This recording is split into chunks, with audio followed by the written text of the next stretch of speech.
Hallelujah. The topic for today's message is what's in a name. Okay, a long time back, Shakespeare wrote a classic play called Romeo and Juliet. We all know that story. It's a story of two young lovers caught in a fight between their two families. Juliet belonged to the Capulet family, while Romeo belonged to the Montague family. And both the families had a long-standing quarrel between them. And these two young lovers were caught in the middle. There was no chance of their union.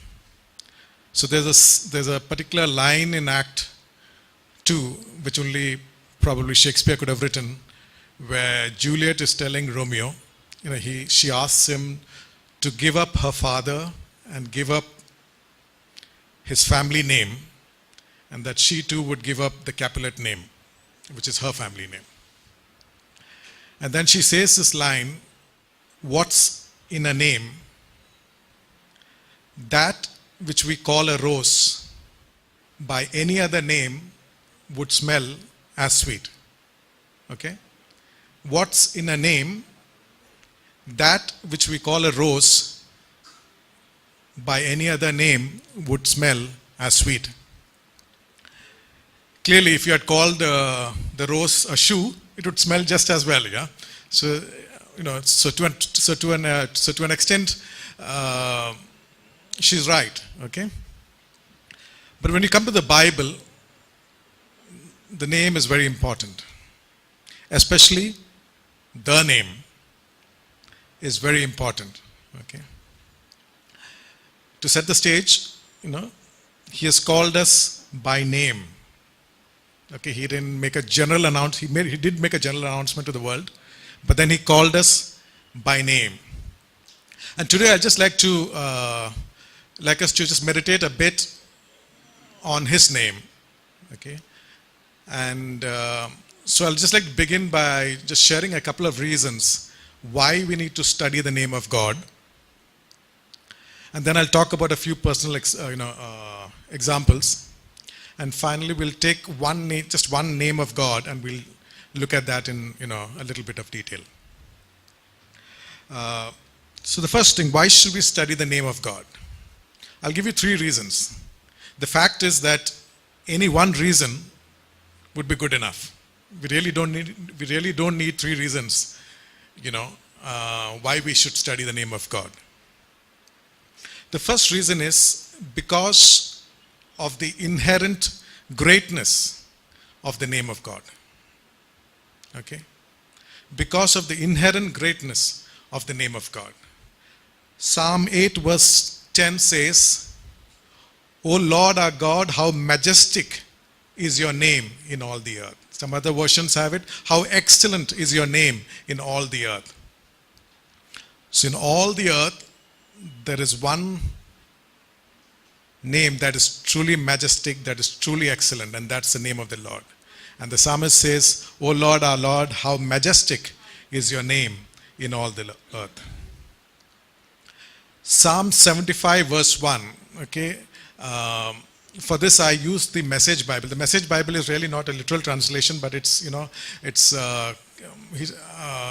Eugene Peterson has translated the Bible into American, in common language so that people can understand it, relate to it better. And in that he translates verse 1 of chapter 75 like this. We thank you, God, we thank you. Your name is our favorite word. Your mighty works are all we talk about. Okay? It says, we thank you, God, we thank you, because he's given us his name. Your name is our favorite word. Your mighty works are all that we talk about. Okay, when believers meet, the only thing that they need to talk about is the name of the Lord. Psalm 113 verse 3 says, from the rising of the sun to its going down, the name of the Lord is to be praised. Okay. So all through the day, the name of the Lord is to be praised. The name is very important, okay? Isaiah chapter 9 verse 6 says, "For unto us a child is born, unto us a son is given, and the government will be upon his shoulder. And his name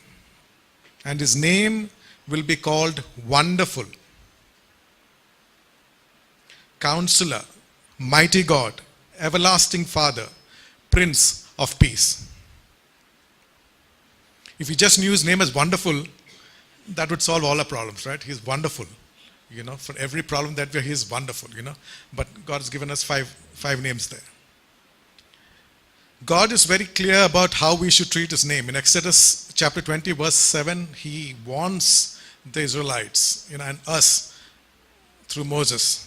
"You shall not take the name of the Lord your God in vain, for the Lord will not hold him guiltless who takes his name in vain." So God is telling us that we need to reverence his name. We need to uphold his name at all times.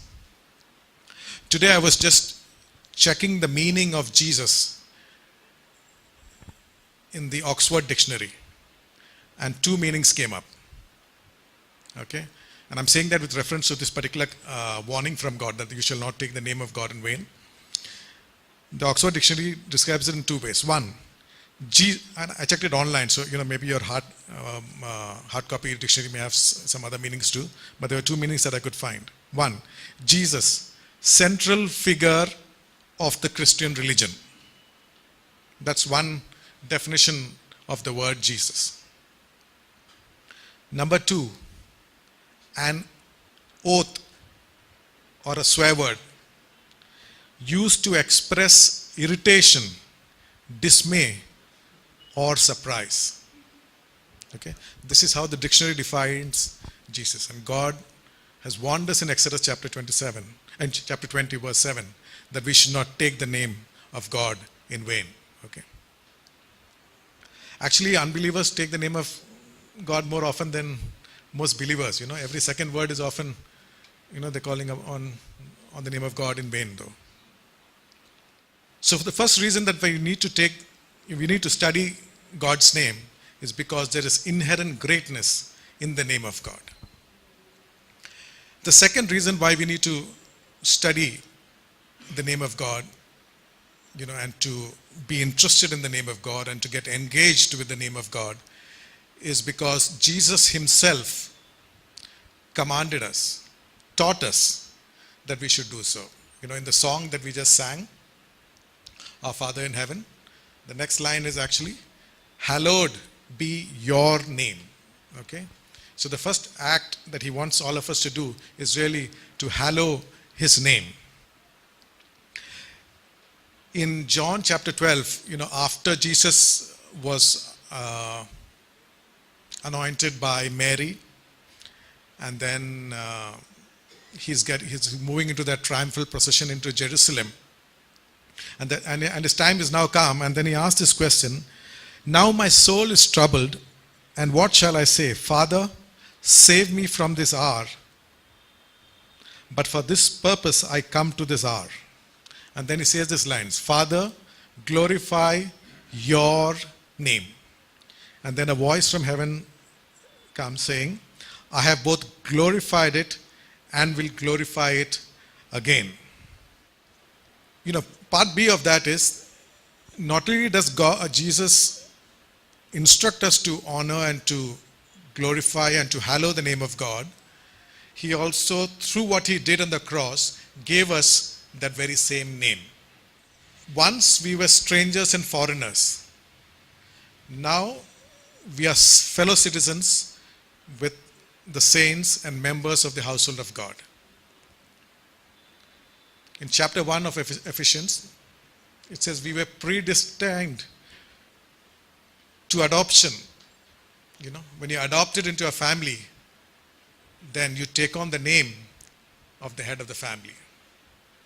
So really, each one of us also has the name of God as a suffix to us. Because now we are his children, we have his name. We have his identity. If anyone has any doubt, in 1 Peter chapter 4 verse 5, it says, however, if you suffer as a Christian, do not be ashamed, but praise God that you bear that name. We bear the name of God himself. Okay. Jesus, speaking through Peter here, tells us that we bear that name of God himself. The third reason that we need to study God is very simple. Each one of us desperately, desperately needs to know the name of God for ourselves. The first one was because God deserved it. His name inherently deserved that kind of adoration and study and understanding. The second, because Jesus instructed us and because we carry that name.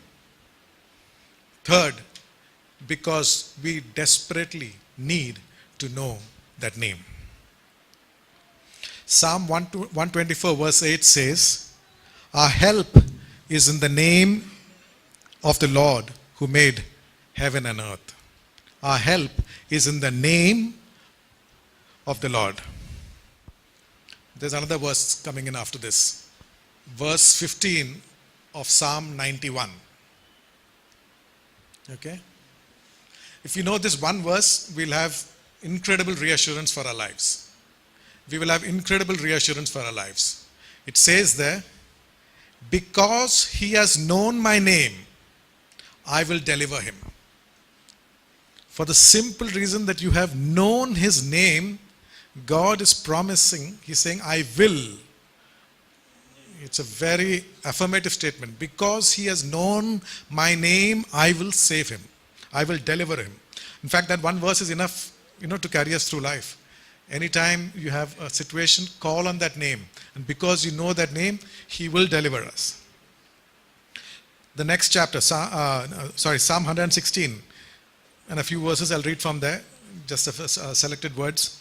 I found trouble and sorrow, then called I upon the name of the Lord. I was brought low, and he helped me. Matthew 1:21. The angel comes to Joseph in a dream and tells him, and she will bring forth a son, and you shall call his name Jesus. You shall call his name Jesus, for he will save his people from their sins. We need to know the name for ourselves. There's one name that will save us from our sins, and that name is Jesus. We need to know the right name. Okay? And even before he was born, the angel of the Lord came and told Joseph that. Acts 4:12 says, nor is there salvation in any other, for there is no other name under heaven given among men by which we might be saved. There is no other name. If you know one name, even if we forget our own identity, we remember the name of the Lord and he will see us through. 2 Chronicles chapter 7 verse 14. There's a promise from God. If my people which are called by my name, remember I said we carry the name of God, we bear the name of God. So in 2 Chronicles chapter 7 verse 14 it says here, if my people who are called by my name shall humble themselves and pray and seek my face and turn from their wicked ways, then will I hear from heaven and will forgive their sins and will heal their land. You need to bear that name before you can exercise the rest of the provisions there. If my people who are called by my name shall humble themselves. In Proverbs 18:10, there's this song that we sing. The name of the Lord is a strong tower. The righteous run to it and they are safe. There is a name to which we can run. There's a name to which we can run. The righteous will run to it and they are safe. Do you know what else will happen when we know the name of God? When we know God? In Daniel chapter 11 verse 32, there is a promise. But the people who know their God shall be strong and do great exploits. The people who know their God shall be strong and do great exploits. If we have any moments of self-doubt, okay, we can lean back on this word. Lord, I know you. I know your name.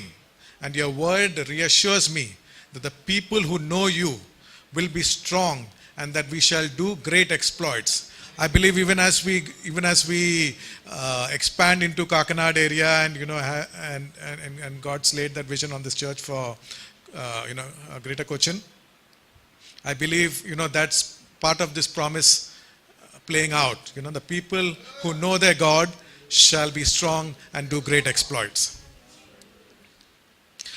Again, like I said, these three reasons, it's not an exhaustive set of reasons, but really we just need any one. Any one of those reasons are strong enough for us to know the name of God. In reality, God has only one name, and that's the name he introduced himself to Moses. I am that I am. I am who I am. But we know that there are other names through which God has revealed his attributes, to people at various points in time. And usually these names have been revealed to people in their times of need. When people have been going through crisis, when people have been going through situations, that's when God has come to them and has revealed a new facet of himself to them. So when God is saying, I am that I am, he's saying, I am the one who was there in the beginning. I am the one who will be there in the end. I am what you need me to be in your situation. Each one of us may be in different situations, may be tackling various situations in our life. And God is saying, I am what you want me to be in that situation. I am that I am. There's no defining God. He is more than what we need him to be. But definitely, for whichever situation we are faced with, he's saying, I am your God for that situation. I am. You need a healing, I am your healer. You need something else, I am that deliverer, or I am your protector. The reason why God keeps revealing facets of his name to us is that unless you know somebody, unless you know what kind of person somebody is, you will never trust him or her. And God keeps revealing facets of himself to us so that we can increasingly put our trust in God. Okay? Psalm 9 verse 10 says, and those who know your name will put their trust in you. Okay? When you know the name of God, when you know the various attributes of God, when you know who God is, that's when you will put your trust in God. Every promise of God is a yes and an amen. I want to share two examples, from my own life.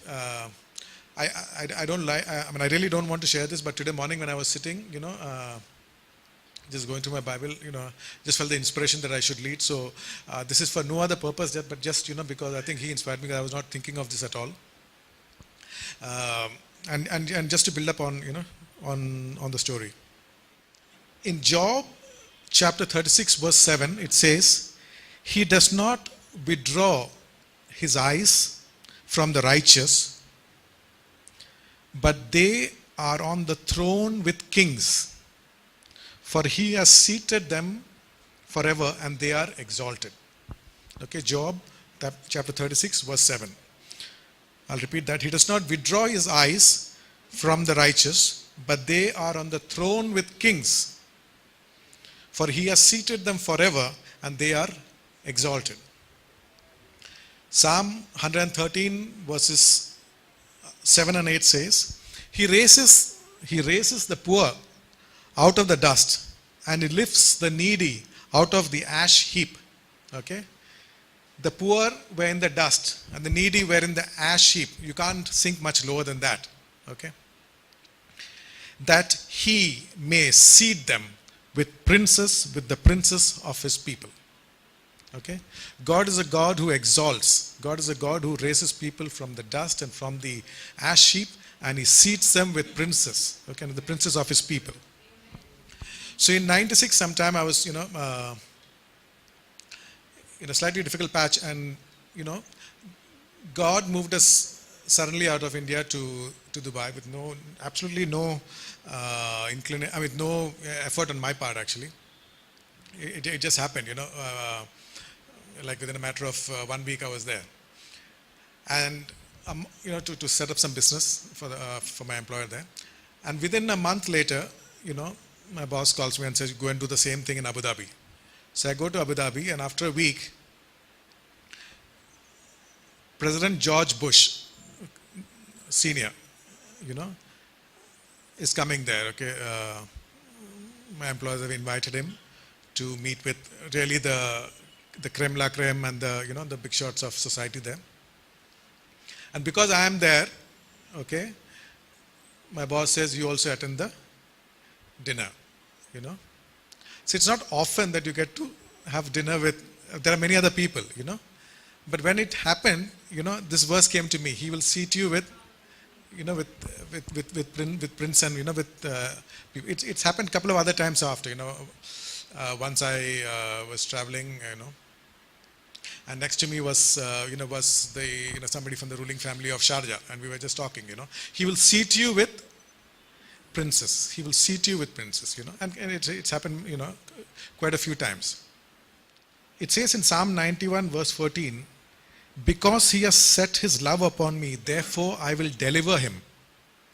I will set him on high because he has known my name. I will set him on high because he has known my name. Okay? If any one of you are thinking that maybe some of you have, but if anybody is thinking that there's no way that I will ever get to dine with presidents and CEOs and, the big people, then you are missing the point totally. You're totally on the wrong track. Because if you read Ephesians chapter 2 verse 6, it says, today we are seated in the heavenlies together with Jesus, with the King of Kings and the Lord of Lords. Okay, each one of us is seated not with prince and princess, but with the King of Kings and with the Lord of Lords. We are seated, like we discussed the last time, we are seated in the heavenly boardroom with the Father, Son, and Holy Spirit. Each one of us is seated there today as we speak with the King of Kings and the Lord of Lords. So when the Lord says, I will set him on high, he will set you really high. When the Lord says, I will set you on high, he's not going to stop halfway. He will set you really high, and he's already done it. Okay. Remember I said God will reveal himself to us in our situations, as we go along. God never told any one person, look, I am El Elyon, I am El Olam, or I am El Shaddai, I am Jehovah Jireh, Jehovah Nissi, Jehovah Sirkenu, Jehovah, all the names of Makadesh Jehovah, Shammah Jehovah, all of that. God never told one person, I am all this, please learn my names and come back. God never did that. That's not how God reveals. That is head knowledge. We may know all these names, okay, but it really doesn't matter. It really doesn't matter if you don't know the original Hebrew also. Okay? Even if we don't know what Jehovah Nissi stands for, but we know if God is our banner, it's good enough. Okay? The point I'm making is, it's not enough to know this intellectually. We need to know that in our heart. We need to know that experientially. Thank you. We need to know that in our experience. We need to realize, how God will show us. Because there's a particular situation where God is revealing himself to Moses. Okay? In Exodus chapter 6, he says, just after he had the first interaction with Pharaoh, and Pharaoh is saying nothing doing. And then the Lord says to Moses, now you shall see what I will do to Pharaoh. For with a strong hand he will let them go, and with a strong hand he will drive them out of the land. Next verse is important. And God spoke to Moses and said to him, I am the Lord. I appeared to Abraham, to Isaac, and to Jacob as God Almighty. Okay? I appeared to Abraham, to Isaac, and to Jacob as God Almighty, but by my name, Lord, I was not known to them.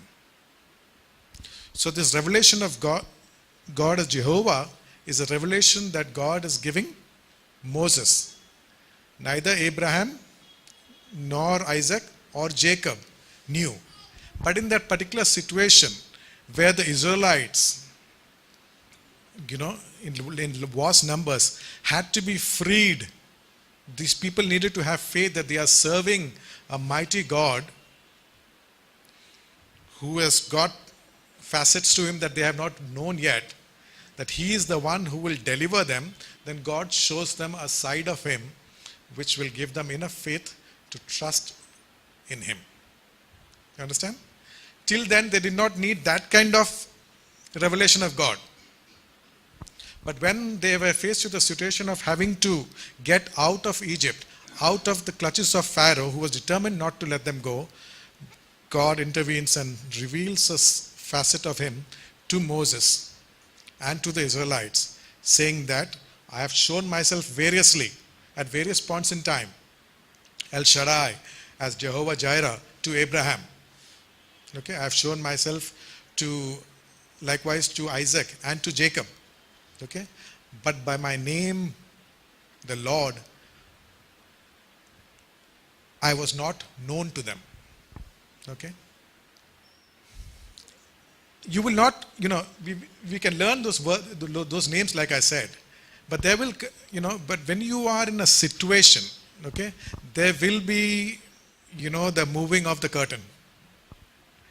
There will be a moving of the curtain. Till then we would have heard a million times that our God is a deliverer, or our God is a healer, or our God is a banner, But it's there, we know it. But it's not revelation knowledge. But when you need that knowledge, when you need that revelation, God will remove the veil, and he will come to you in a very special way to know that yes, this is who I am for you in your situation. So if somebody is in the darkness, the Lord will reveal to him and say, I am the light. If you've got that sinking feeling, that everything, the ground under your feet is moving, and you are sinking deeper and deeper into a particular situation, then the Lord will reveal himself to you as the rock. Hallelujah.